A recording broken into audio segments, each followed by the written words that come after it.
Some of you may be familiar with my Slate update videos. If you've watched them, I kind of got to do another one. It's where I scour the internet for any information on that tough little truck coming out.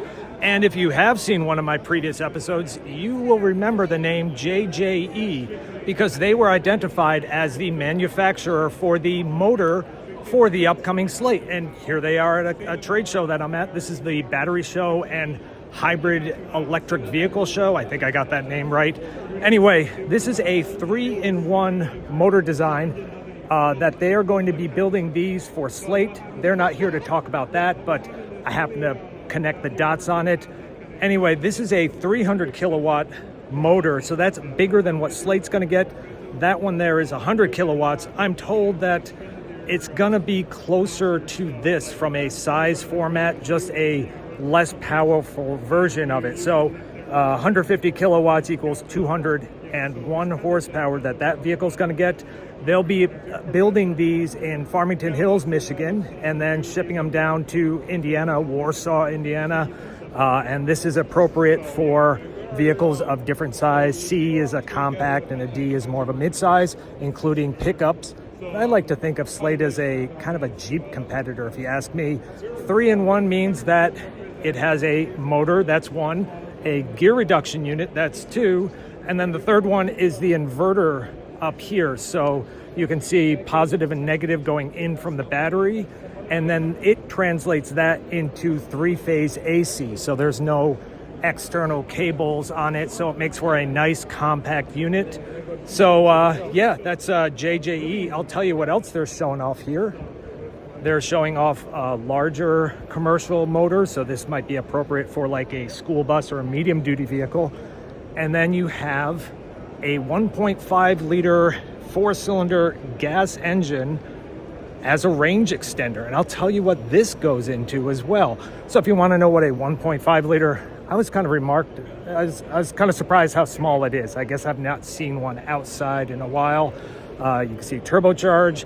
This runs the Miller cycle for improved efficiency. And go around here. On the back of it is a motor generator. So this is the unit here that would be used as a range extended EV REV or EREV, extended range EV. And they mount it directly to the crankshaft. So this would be the rotor spinning around in there to generate electricity.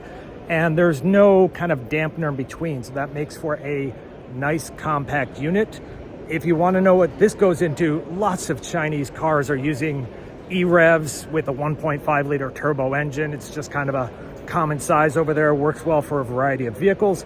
This goes into the BAIC BJ40, and I'll insert a picture of it right now, and it looks like a Jeep Recon. And I'm just saying, this show is in Detroit.